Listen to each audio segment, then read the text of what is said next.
বন্ধুরা, আগের দিন দেখেছিলাম যে আমরা একটা কনসিল খুলেছিলাম। কনসিলটা খোলার পরে আমরা এখন 3-in-1 মিক্সার লাগিয়েছি। তো এটা দেখুন কেমন হয়েছে, আর আগেরটা কেমন ছিল সেটাও আপনাদের দেখাচ্ছি।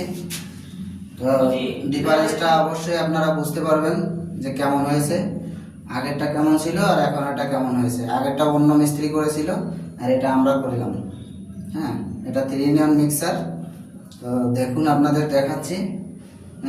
আগের গেটআপটা কেমন ছিল বাথরুমের আর এখনের গেটআপটা কেমন হয়েছে এটা আপনারা কমেন্টে জানাবেন অবশ্যই। আর ভিডিওটি যদি ভালো লেগে থাকে অবশ্যই কমেন্ট করবেন।